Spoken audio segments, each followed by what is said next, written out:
Hey you, it's your host Sharon Lin and welcome back to Last Debatable. So today it's a great pleasure that I'm joined in a studio, Dr. Hazem Almassry. Hello Sharon, thank you for having me here. Thank you for coming. I know you're a researcher and you're born and raised in Gaza. What brought you to Taiwan? I was born in Gaza City, especially more specific in Baptist Hospital, if you heard about that Israeli army bombed it 60 days ago. But my family and my home is in Khan Yunis city. It's in the southern part of the Gaza Strip. I came to Taiwan here to pursue my PhD studies, and I got the degree in 2021 in social research and cultural studies. My research focus on the Middle East studies in general, especially in the Palestinian issue. I was born in 1985, and I came to Taiwan in 2016. Okay. Last time we met during another talk you gave, you asked me when and why I started reading more about Palestine. Yes. And remember I told you it was because of the Great March of Return in 2018. Yeah. I had so many questions because I remember from what I saw is a peaceful march from people. However, they're met with so much violence from the Israeli state. So according to a 2020 report from the United Nations, over 200 Palestinians, including 46 children, were killed, and over 36,000, including nearly 8,800 children, have been injured. And also, they killed many journalists, medics, and nurses. These killings many of them were done by snipers. Right. So this got me started to read more about Palestine. What was your memory of the Great March of Return? Actually, I was not in Gaza Strip during the Great March of Return, but the background of the March of Return, I witnessed a lot of incidents and the situation in the Gaza Strip that make people to do that demonstration.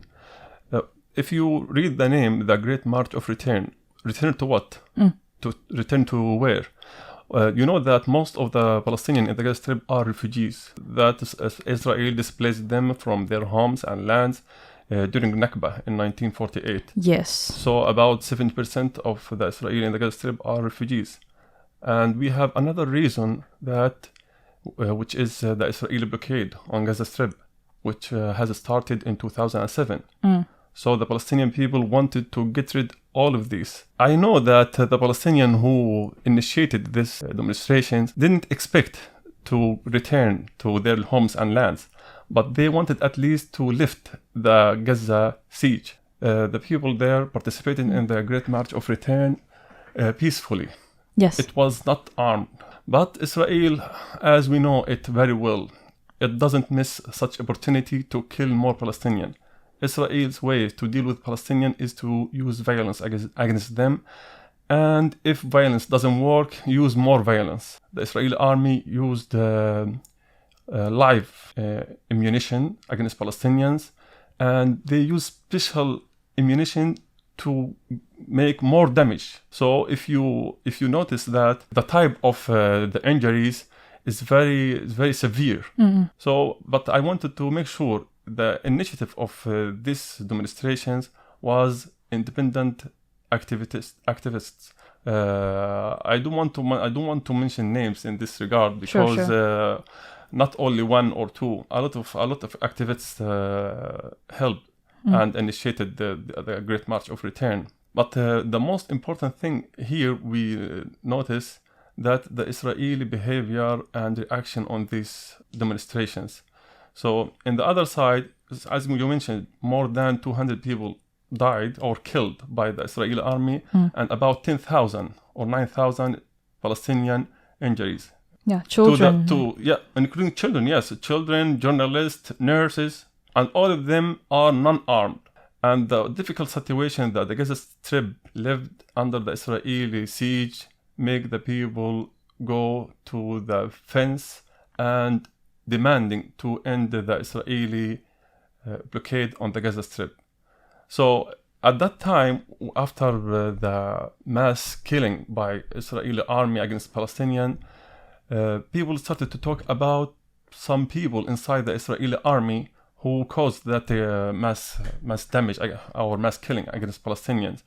There is a unit in the Israeli army called Gaza Division.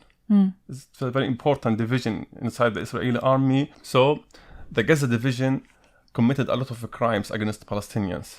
And at that time, when I asked my family about the situation there, and I saw the social media and the special groups, they circulated a name, Israeli official in the Israeli army. I think his rank is colonel. He is responsible for all these mass killing against Palestinians during the Great March of Return. And he intended to shoot the Palestinians in areas that make them paralyzed. So it is not by accident. Oh yeah, they always do that. Snipers, the precision you have to make. Actually, it didn't start. It didn't start only in the Great March of Return. Yes, it started since the first Intifada. The first 1987. Intifada, yes, started 1987, and then the second Intifada. So they always targeted that area to increase the Palestinian who will not be able to contribute in the Palestinian struggle against Israel. So some Israeli officials were asked why you are targeting Palestinian people like this, because they said we don't want them to go back to the fence anymore. This is the reason.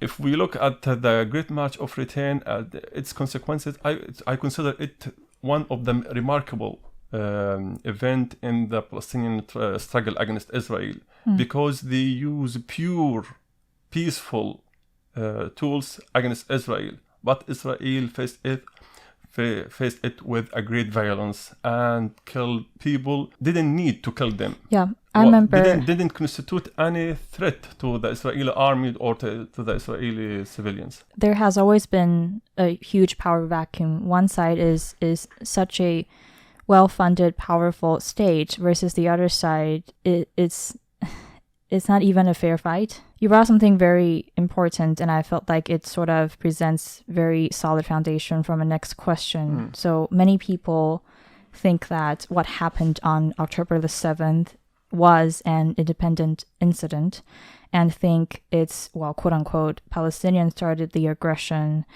How true is this? And what context you think should people put this event in? If you think the October 7th events, the main problem, you take this event out of its context, because this is part of the Israeli occupation. This is part of the reaction, or the biggest Palestinian reaction against the Israeli occupation. The problem started with the Israeli occupation and the Israeli colonial project that started in 1948, and even before that. Israel displaced Palestinians from their lands and homes in 1948, and they have become refugees in camps in the Gaza Strip, the West Bank, Lebanon, Syria, and other countries. And now Israel occupied the West Bank and imposed siege on the Gaza Strip and rejected to return the Palestinians their rights. So in the West Bank now, the occupation has transformed from occupation system to be apartheid system in the West Bank. And also it gets support from the US. It has absolute impunity from being responsible or being accountable. And in the Gaza Strip, they impose siege on the Gaza Strip, and the Palestinians there are suffering. So Israel dehumanized the Palestinian people. For them, they consider themselves as the God's chosen people, and the Palestinian people on the other side are below average people. And listeners, I actually highly recommend you to go look up many very recent official statements from Israeli officials. And I remember several officials have used the term human animals to describe Palestinians. Yes. And I find that deeply problematic, to say the least. How long have your family been living in Gaza? For generations. My father, my grandfather, the father of my grandfather, we have the same permanent address in Khan Yunis city. So we don't know any other places. as you mentioned that there are a lot of statements by the Israeli officials describing Palestinian. And before that description by, I think, the Israeli defense minister. Gallant, yes, when he described Palestinian as human animals. And before that, we have a long list of the Israeli statements describing Palestinian. Yeah. And one of them said the good Palestinian is the dead Palestinian. So you can imagine that how the Palestinian people are being treated by the Israeli government and the Israeli army. Okay, in Khan Yunis, in my city, I don't know any places. Yeah, that is home. Yeah. Yes, this is our home, and my father, my family, and I live in extended family. It contains more than 5,000 people, but it's extended family. So we live in the same place for hundreds of years. We have in the Gaza Strip, we have a farm. What kind of farming do you do? Orange, vegetables like potato, and also poultry farm, chicken. We had decent life before the Israeli army bulldozing it and during the second Intifada. Which year was this? Could you share with the listeners? It's in 2000, after the second Intifada. Okay, let me go back first to the first Intifada. Okay. The life under the Israeli occupation is different. It's different. Okay. Depends on the area. Okay, so now we're at 1987, first Intifada. Okay. My awareness started during the first Intifada. My awareness of life, of everything, of myself started during the first Intifada. Yeah. I saw the Israeli soldiers shooting people in the street, the youth Palestinian throwing stones on the Israeli army, and also Israeli army shooting Palestinian and killing them, throwing also tear gas on the Palestinian, breaking into homes. And this was when you were a kid? Yes, yeah. I saw everything, even our home. One of them, I inhaled the tear gas when I was just only 6 years. So it's common for anyone who lived in the Palestinian occupied territory to see and witness that. So this was the life under the Israeli army in the first Intifada. But after the establishment of the Palestinian Authority in 1993 and 1994, the life was a little better than the before, but the calmness interrupted by the Israeli army attacks on Palestinians from time to time until 2000, the year 2000, when the peace process collapsed after Camp David summit in the US. So the Palestinians started the second Intifada in 2000 in September.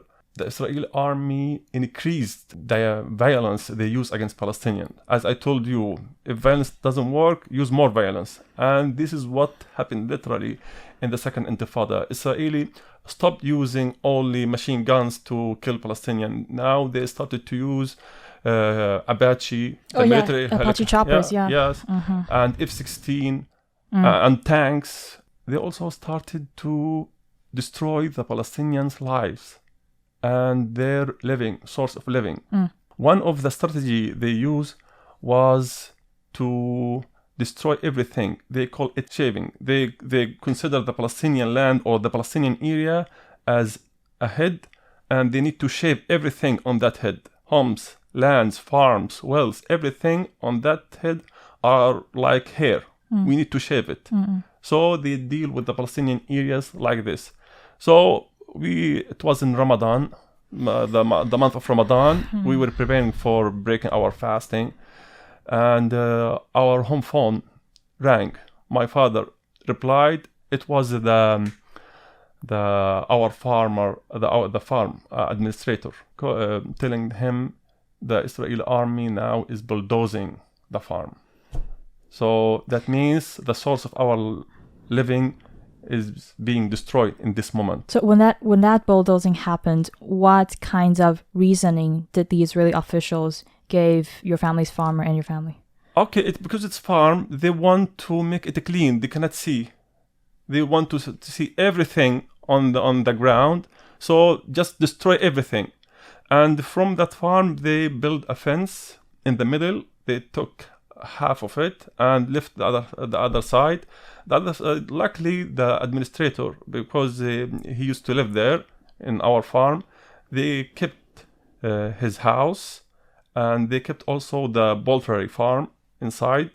But the other thing, the trees and everything, destroyed.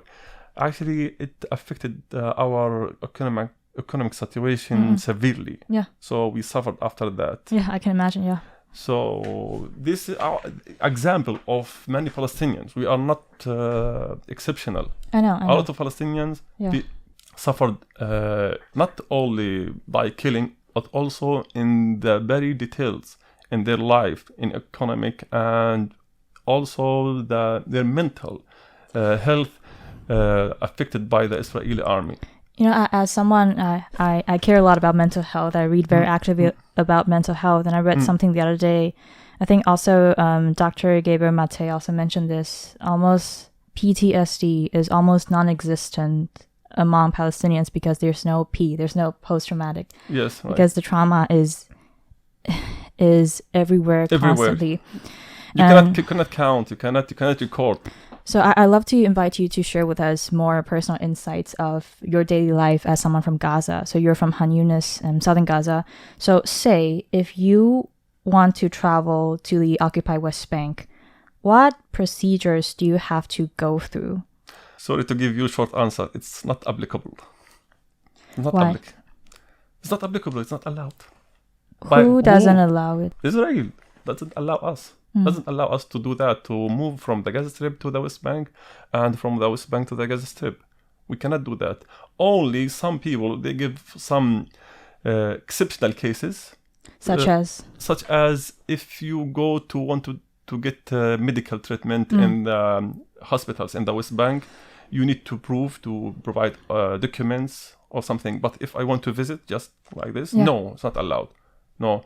And they also give businessmen like commercial relationship with the Israeli side or in the West Bank, they also are permitted to get permission to travel to the West Bank, but the other people are not allowed. Have you ever tried to visit the West Bank? No. You try. For example, have you ever tried to travel to the sun? No. It's not allowed.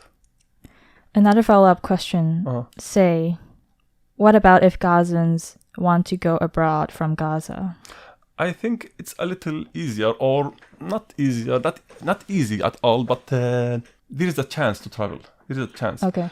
Israel's policy is to try to push the Palestinian outside of their homes and lands. It's a plan to make the Palestinian in the West Bank move to Jordan and the Palestinian in the Gaza Strip to move to go to Egypt through Rafah. Yeah, exactly. But this policy is old policy, didn't start all during this genocide. It started before. Okay, so tell us.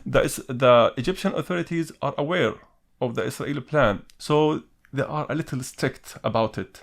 So if you want to travel, you have to provide them evidence that you really need to travel. For example, if you have medical emergencies. Yeah, medical or student, or if you have already ID residency in foreign countries, like me when I traveled last year.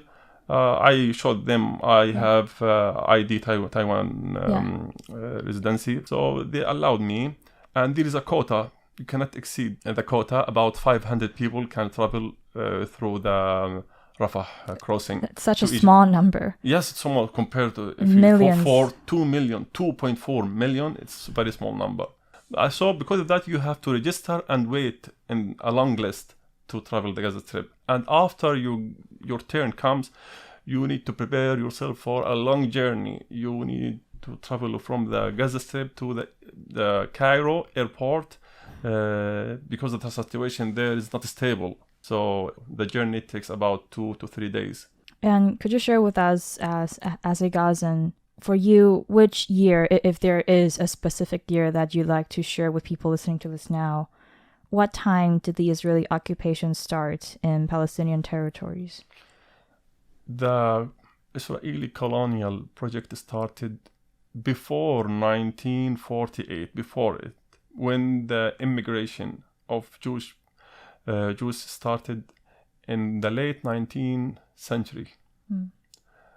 Some of them, they wanted to immigrate to Palestine and to be part of the Palestinian community. Yeah. We have no problem with them. Yeah, I remember that there used to be many different groups. They used to live in peace for a long time. Yes, right. By the way, do you know that there is a Jewish Palestinian now?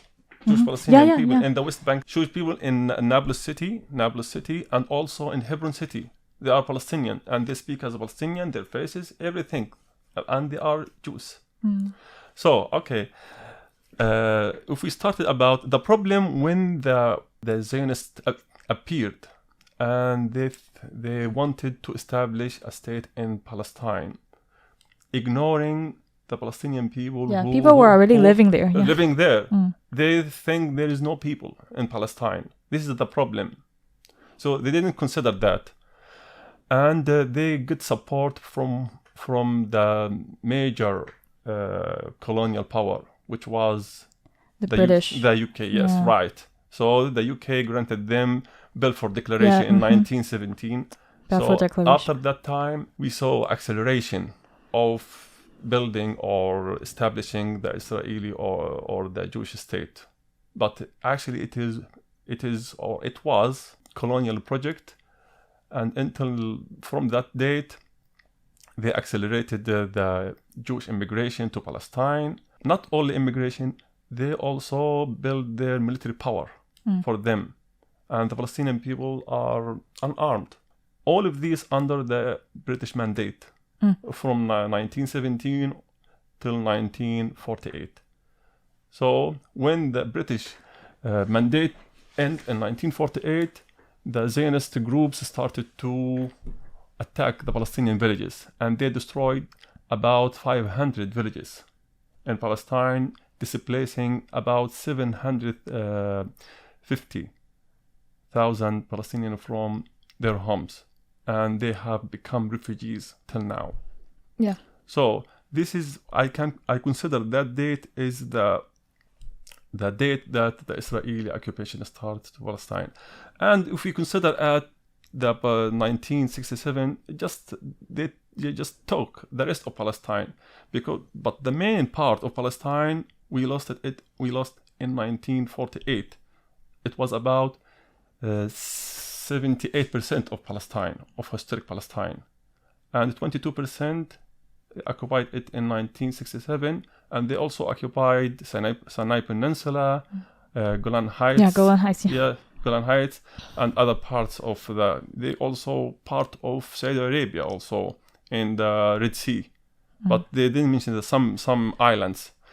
Israel took all of these lands, and it thinks the occupation is not pricey. Okay, the life is nice when you occupy the other people's land. So why we should end of this occupation? Until the Egyptian managed to restore the Sinai Peninsula after 1973 war.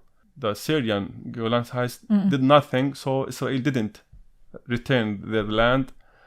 And they also attacked Lebanon in 1978. They occupied part of Lebanon, the southern part of Lebanon. Galilee. Yes. They didn't end their occupation till 2000. Why? Because Hezbollah in Lebanon resisted them and make their existence there very pricey. So they couldn't stay there anymore.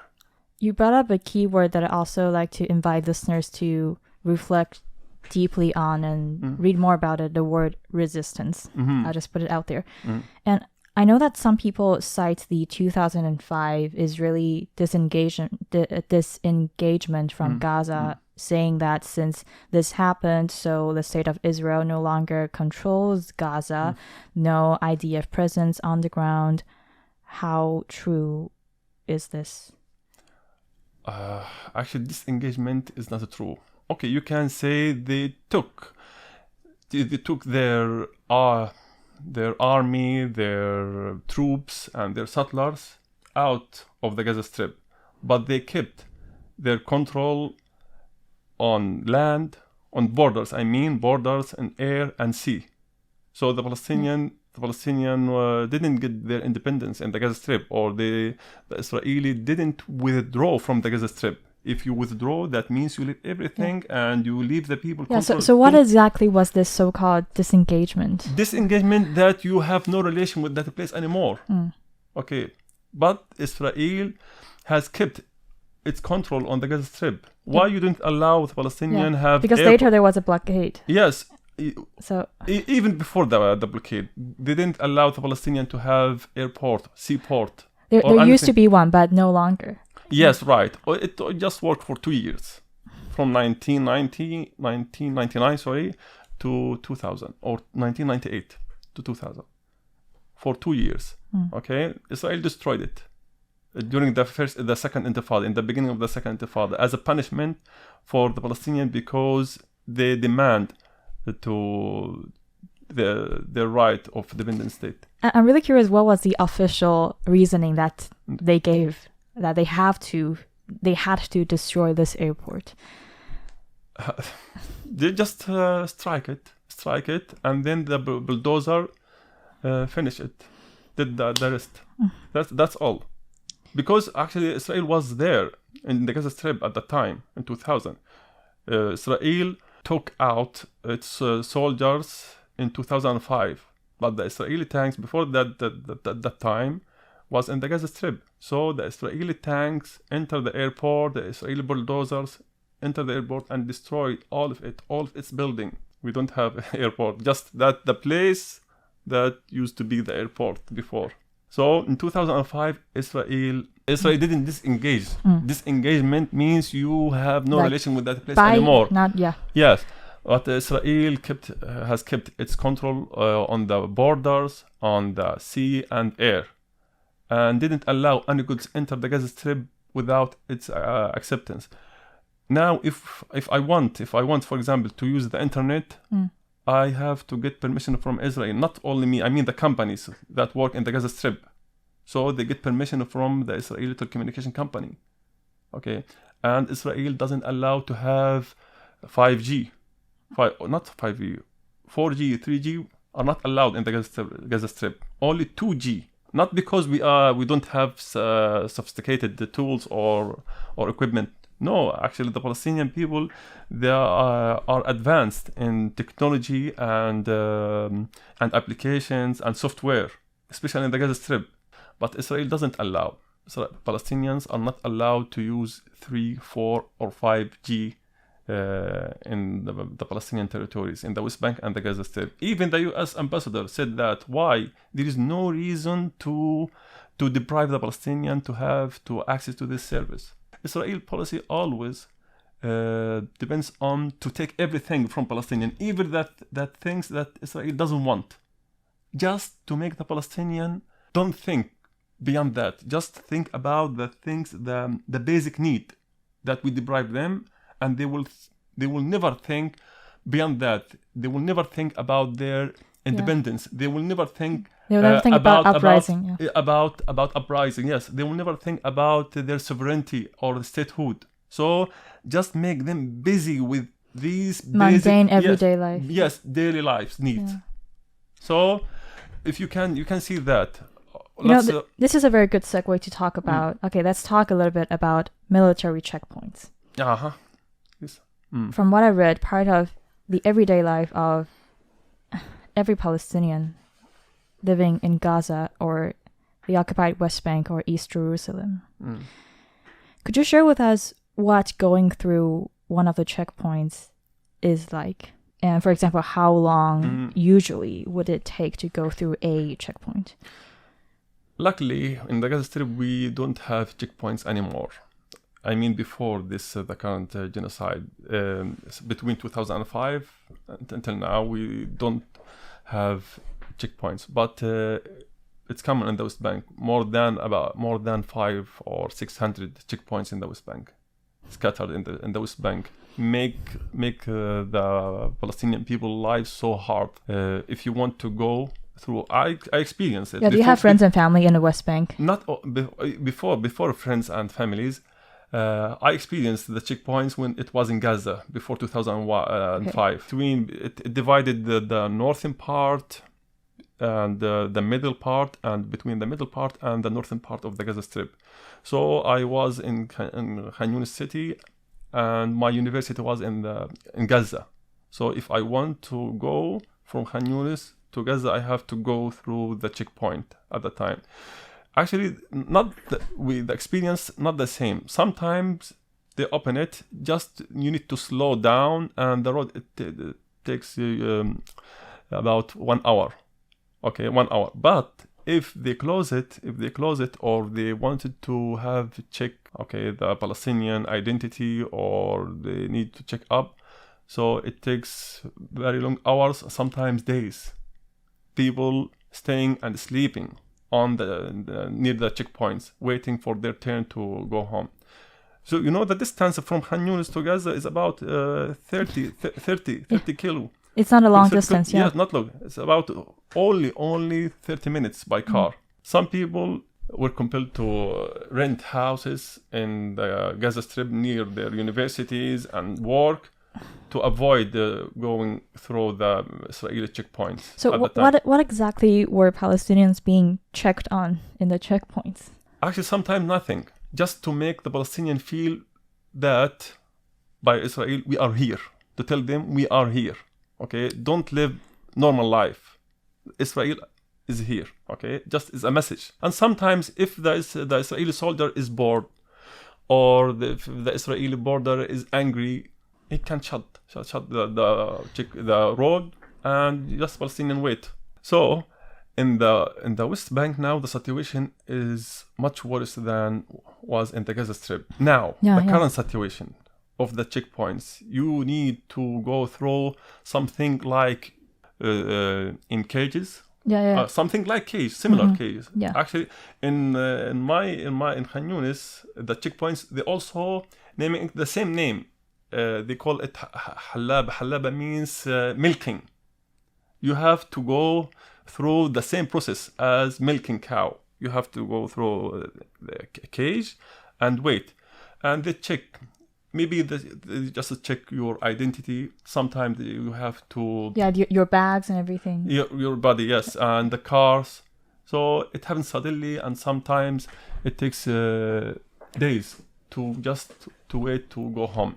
And in the West Bank now, as I told you, it's horrible situation. Yeah. And the Palestinians are suffering because of the Israeli checkpoints. And we don't have only a few checkpoints. We have a lot of checkpoints. Since we're talking about the West Bank, so from what you know, what's the situation of the expanding Israeli settlements in the occupied West Bank now? Okay, now you need to understand how the West Bank is divided. It is divided into 4 areas. We have A, B, C parts, and we have also East Jerusalem. Okay, all of these areas under the Israeli control in one way or another.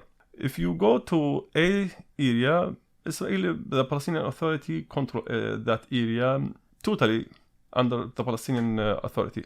But B and C and East Jerusalem, all of these under the Israeli control, especially the security part. The situation there is too difficult. All of them are suffering in one way or another. For example, if you want to get services like electricity or water, or not water, before that, if you want to build your house, if you want to renew it, it's difficult. If you are Palestinian, it's difficult to get permission, license for you if you are Palestinian. But if you are a Jew, you can get easily. The Israeli Jewish settlement are connected to the world, and they have very sophisticated and advanced facilities there. It reminds me so much of the Jim Crow South in the U.S. Yes, you can see the Israeli settlement flourishing, while Palestinian villages lacking of water, electricity, and other services. So the number of the Israeli settlers in the West Bank increasing. Not only to counter it, they want to displace the Palestinians from their lands. So, by building settlements, make the Palestinian lives too hard because they need to build a lot of roads. That roads only for Jewish settlers, and the Palestinians are not allowed to use it. So there are roads that barred Palestinians from walking on it. Yes, mainly the Palestinians cannot. Most roads there, Palestinians cannot use. Because of that, Amnesty International, Human Rights Watch, and other major international human rights organizations called that this system is an apartheid system. Apartheid? Yes, not occupation. Occupation is different. That it's much worse than occupation. Yeah. Okay, it's mixed between being under apartheid and under occupation. So you are deprived from all the rights. You are not allowed to be part of that system, and you are not allowed to be independent. Most people probably associate apartheid with South Africa. Yes. And just a quick note, the great Nelson Mandela used to be categorized as a quote-unquote terrorist. So I'm just going to put it out there, again, inviting people to read more and think of, why? On that note, mainstream media often link whatever Palestinians say or do to Hamas, as if this group reflects all people of Palestine. No political party, organizations, or entity could 100% reflect what the people are thinking or want. However, it seems like such double standards, it seems, when it comes to Palestinians. Yes, when Israel talks about Hamas, actually, Israel doesn't want to say the truth. The truth that Israel doesn't want to say, they are not enemy to only Hamas. Their war or their problem is against the entire Palestinian people. But they use the name of Hamas and other groups as justification to justify their acts and behavior, aggressive behavior. Yeah. Before Hamas was established only 1987. Right. And okay. way before 1987, things have already They been use happening. Fatah. They use Fatah name, Fatah, the rival of Hamas. Okay. And before Fatah was established in 1965. And before that, why did you that? Why did you do to the Palestinian? Why did you displace Palestinian from their home and lands? Because the problem with the Palestinian people, not only with one part or the political party.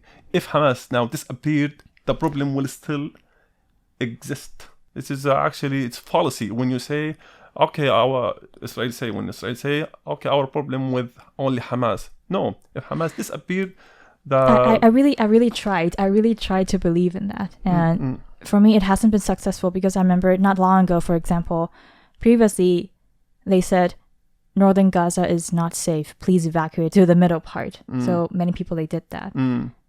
However, later on, they said, middle part is also not safe. Please move to the south. So people are now gathering near Khan Yunis, near Rafah. Still not safe. So where? Yes, where? Where? Yes. To Egypt. They want Palestinians to go to Egypt, not only Hamas. So, and before that, by the way, okay, they attacked all the hospitals. All the hospitals there. All the hospitals there are out of service now. They attacked the bakeries. All of the Palestinians know that there is no safe place in the Gaza Strip. I want to tell you that information about the corridor that Israel described as a safe corridor. The Palestinian can move. Israel targeted people while they are moving from the northern part to the southern part. I saw of the Gaza that. Strip. And the corridor, they consider or they claim that it should be safe. They targeted people intentionally while they are moving. So you can see. And some soldiers, they met some Palestinian people and helped them, okay, giving them water, and then they took photo with them. And after that, they found the same people. I saw that, yeah. Killed. A elderly gentleman, yeah. Yes. It's just one of the many examples, Yes, yes. This is at the end, eventually you are occupier. You need to deny or to give us another picture. For me, when I told you my awareness started during the first Intifada. Okay, I started to know Israel through its soldiers on the streets. Okay, for me, Israeli soldiers are just a soldier wearing helmet and a military uniform and military boots. Okay, carrying gun. This is Israeli for me. This is Israeli for probably me. Probably a M16 that's made in the US. How you can convince me Israel is cool and nice and good side? How you can convince me? Okay, so if you want to do that, you have to remove all the images about you as occupier. So the best way to do that is to end your occupation. It's easy for you. If you want to do that, if you are really, okay, the most moral arm in the world. And I feel like with all the treaties since the 1910s, 40s, 60s, 80s, agreements, accords, etc., I find that the voices of Palestinian people are often missing from the picture. Israel always try to obliterate all the massacres, obliterate the Palestinians people history, okay, and to erase the facts and the realities that its occupation caused to the Palestinian people. Okay, I want to share with you a story. Sure. One of my professors told me. His name is Alain Broussard. He's a French professor. He was the committee member of my PhD dissertation. He told me that in 1950s he was a teenager in high school, and one of German foundation or organization organized an activity in Israel to work and volunteer in Israeli kibbutz in Israel. Okay, I think they felt guilty or something like this. And he registered his name and traveled to Israel. At that time, while he was working in the kibbutz, he just left the place they should be, just walked for 5 minutes or 10 minutes away from that place. And he found old homes. Okay, when he came back to the kibbutz, he asked the organizer or the people there, what are these homes and land and farms or something like this, old houses? Mm-hmm. He said, why did you go that? Why did you go that? Okay, it's ancient history since Rome Empire or something like this. It's from ancient history. He said, I was naive and I believed him. So after that, I started to read about Palestine. It happened to get an article, a scientific article about the Palestinian villages that destroyed during the 1948. One of the villages that destroyed the same, but I forget the area he mentioned. They mentioned the area that the kibbutz was built on, the same area. So I remember these places we saw and these houses we saw belongs to the Palestinian who were displaced from their home. So he increased. So Israel also tried to erase, to not mention. They tell them from the beginning when they arrive to the kibbutz, don't go there. And when they ask, they tell them different story. They didn't say there are Palestinian people houses who lived their homes in 1948. So this is one example on how Israel deals with the crimes or the consequences of the crimes committed against Palestinian people. Yeah. If you want to ask me about the best source anyone can get information about Palestine is the people critical thinking and reasoning. They have to filter any information they enter to their minds.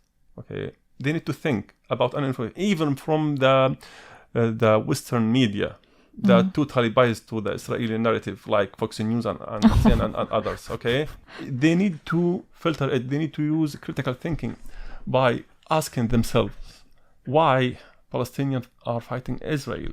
Israel say we are peaceful, we want peace, okay? And the Palestinian people don't want peace. Okay, why? Why the Palestinian people don't want peace? Is it because we like to be occupied or we like to be killed? This is okay, if you just think about it, you will see their narrative cannot stand. No. When we use our reasoning. Yeah, there's so much dehumanization. Yeah, dehumanization, and I they don't know also don't respect. They don't respect our minds when they speak. Actually, they don't care. You know, it's so funny. They don't care if you believe or you don't believe. I never thought I'd ever be on the official website of the IDF, but I did for research purposes. It's so interesting that they have dedicated pages called Palestinian terrorism. That's true. So why and how they're phrasing it, media literacy and critical thinking are two very important skills, especially in this day and age. To wrap up today's interview, most of the people in Taiwan, I would say they're very, very ignorant or somewhat indifferent of the continuing oppression that Palestinian people have been going through for more than 2 months and 75 years. And the United States government is absolutely complicit in this. Why is a permanent ceasefire important? Of course, because we want to stop this killing, the mass killing now. Yeah. This is very important. And also it's important for the stability of the region. It's not expanding also to southern Lebanon. And Yemen, Iraq, Syria, all of these part get involved got involved in this genocide in one way or another. So if we want to see stability in the region, we need immediate ceasefire. That's all. And to start a new and serious approach dealing with the Palestinian issue. And the US needs to be at least honest mediator. They are always biased to the Israeli side. Biden himself recruited himself. He considered himself the spokesperson of the Israeli army. He the first one. He talked about the beheaded babies. If you give me evidence, I debunk. But you didn't even There's show even nothing. It was lies. Just talk. Okay, blah blah blah. Didn't even apologize. No, They didn't no. say anything. Okay, and unfortunately, they use all of these propaganda and lies to mobilize the people against Palestinians. All of these lies, they didn't say in vacuum.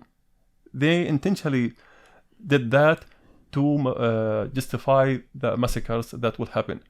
And then after they got their purpose, they said nothing. You just, okay, maybe it is not true information. They didn't apologize. They didn't, so Israeli has to stop. And I want to say that during the October 7th, I mentioned that they circulated names and the Gaza division, and I mentioned that they circulated name Asaf Hamami.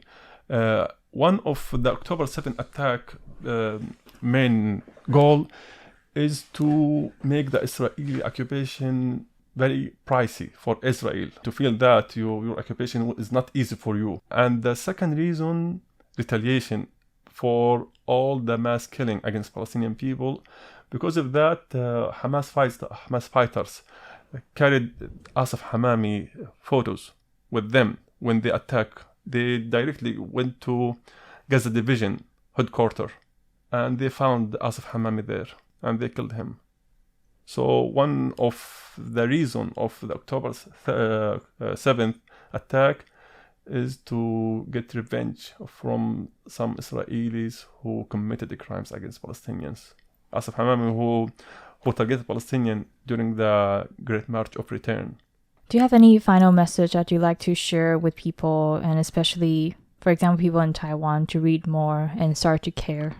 Actually, the people in Taiwan is very peaceful. I mean here, to be peaceful, that means you have to be aware, not only ignore and don't care about the international issues. And they need to educate themselves about it and to try to use standards, their own standards and their own reasoning to evaluate the information they get from anyone. Same note for our many other local medias. It's please do more than just copy and paste from whatever mainstream US media content you got. Yeah. And another message is to the Israeli government. I hope they can change their approach in dealing with Palestinians, to stop using security approach and use now peaceful or at least political approach, if we can say,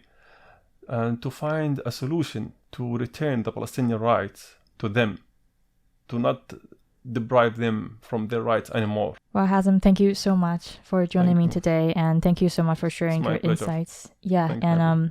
Please do take care. I know it has been a lot for you. Mm-hmm. And Thank you. Sure, thank you. Thank you so Sharon. much.